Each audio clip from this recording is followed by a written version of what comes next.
The 79th verse of the Tao Te Ching. Quote, "After a bitter quarrel, some resentment remains. What can one do about it? Being content with what you have is always best in the end.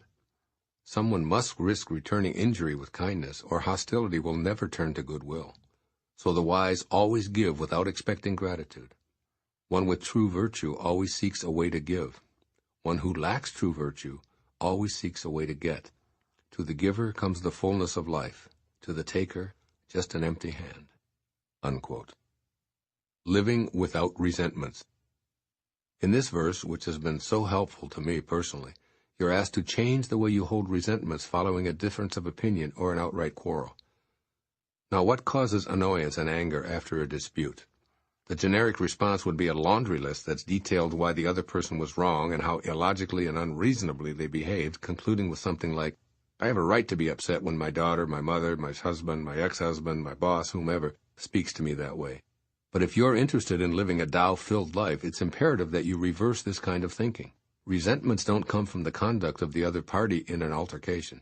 No, they survive and thrive because you're unwilling to end that altercation with an offering of kindness, love, and authentic forgiveness. Lao Tzu says, "Someone must risk returning injury with kindness, or hostility will never turn to goodwill." So when all of the yelling, screaming, and threatening words have been expressed, the time for calm has arrived. Remember that no storm lasts forever, and that hidden within are always seeds of tranquility. There is a time for hostility, and there is a time for peace. As the storm of a quarrel subsides, you must find a way to disregard your ego's need to be right. It's time to extend kindness by letting go of your anger. It's over, so offer forgiveness to yourself and the other person and encourage resentment to dissipate. Be the one seeking a way to give in the sense that Lao Tzu describes in this verse, rather than the one looking for something to get. I run a large enterprise based on the wisdom found in this profound verse. My company is all about giving, so if there are any disputes about product sales, my assistant knows to let the other party have whatever they desire. If someone can't afford something, I give it away. I allow recordings of my talks and ask nothing in return. I give of my time for photographs, autographs, or anything at all. Unless I have a plane to catch, I'm the last person out of the auditorium, and I'm willing to talk with anyone who makes such a request after one of my talks. It's all about giving, and those who work for me know this and live by these principles. When I asked an outsider to be a part of my speaking tour not long ago, I encountered a man who was a tremendously gifted musician and an entertainer, yet was living in scarcity. Despite his enormous talent, abundance just wasn't flowing into his life. After a few of our speaking dates, I noticed his inclination to be a taker rather than a giver. He consistently looked for ways to make more money on the side, excluding everyone else who was working to provide a service to those who attended the lecture. I had a long discussion with this man about how his profiteering rather than offering was blocking the flow of abundance into his life, and I encouraged him to trust in the wisdom that Lao Tzu provides.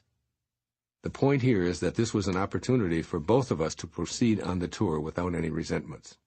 Regardless of anyone else's attitude, if you live with true virtue, you'll seek a way to give. This truth completely aligns with the Tao. After all, the creator of life is always giving, never taking. So change the way you think about scarcity and resentment, and begin to truly feel the question, how may I serve? The universe will seem to respond, finally you got it. You're acting like me. I'll keep that flow coming into your life in ways that will astound and delight you. As Lao Tzu says, quote, "To the giver comes the fullness of life. To the taker, just an empty hand."